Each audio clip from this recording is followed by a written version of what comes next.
Last segment of the day, we will not disappoint. And then, of course, at the end, there's the wrap-up, and there's more free drinks. I think they're free, right? The organizers aren't here, so Okay.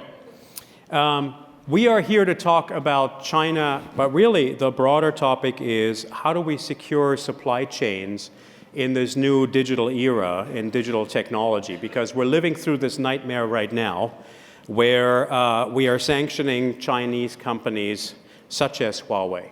And it's clearly putting a big dent into really not just the technology sector's economics, but really the economy, the global economy overall.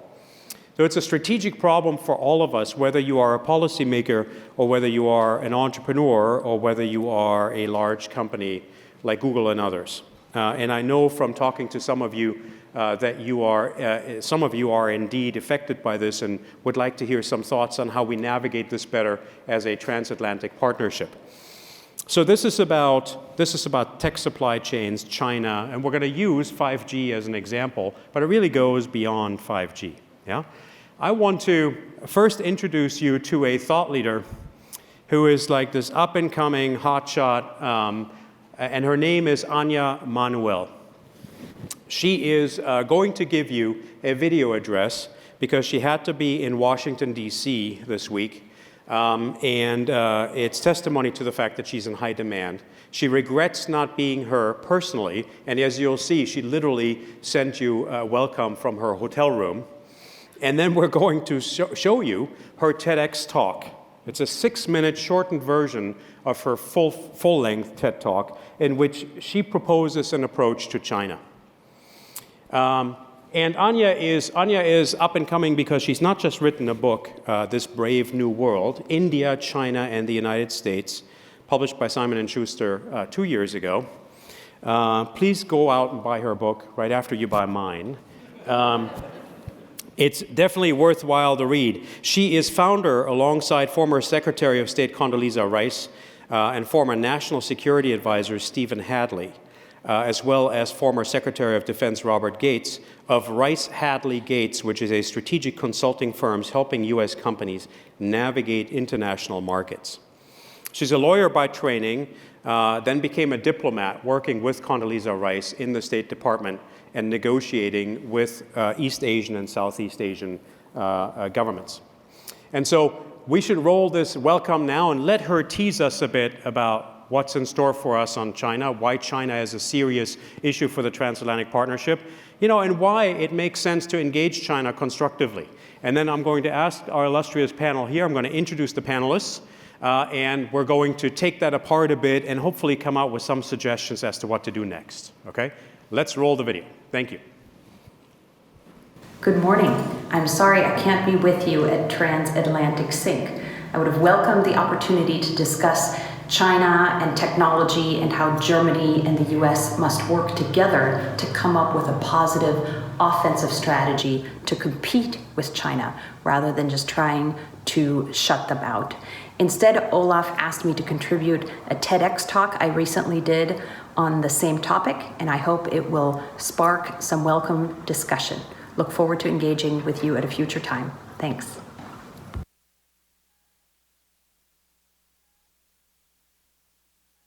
In the past few years, the world has woken up to China's effort to vacuum up the world's technologies.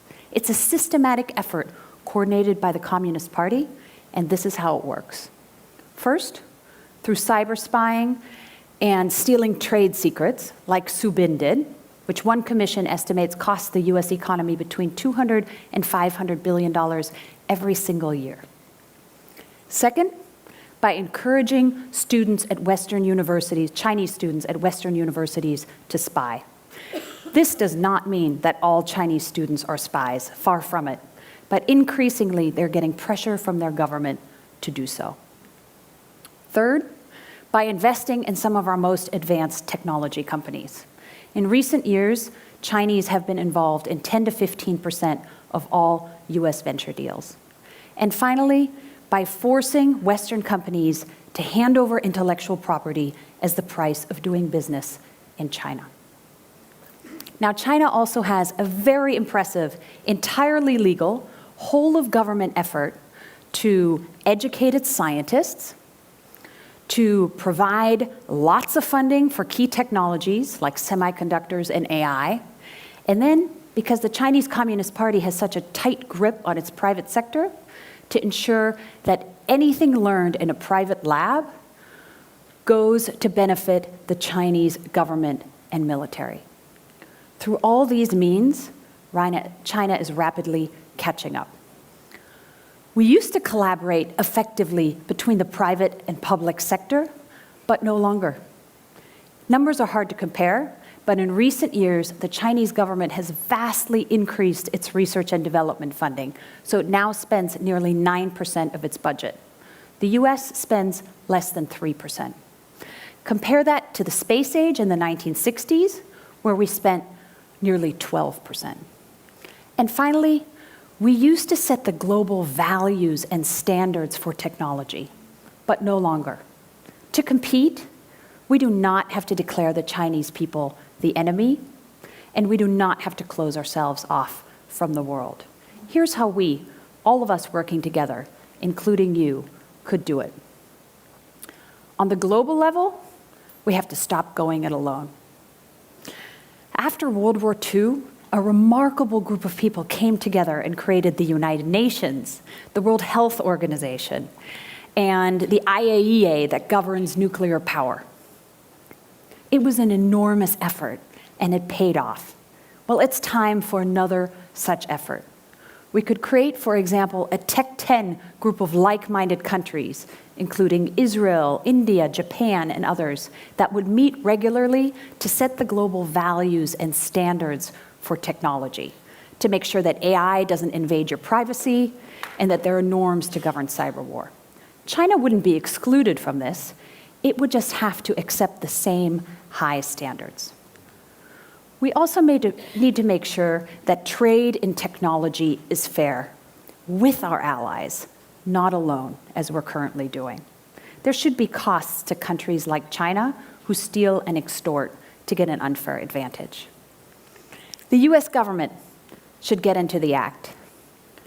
We absolutely must increase our federal R&D budget by billions of dollars every year. Currently, our government and military are hopelessly dependent on the private sector. We also must ensure that there's much more competence in the US government about technology. Did you all see the Zuckerberg hearings last year? I was left feeling that many of our members of Congress are terrifyingly unprepared to govern advanced tech. Time to change that. We must improve our science and technology education. We just can't be the engine of progress if our children can't do math. It's not just governments. All of us, including all of you here and watching online, have a role to play. If you work in a private sector tech company or a university, wake up. A cyber threat from China or elsewhere is probably already within your system.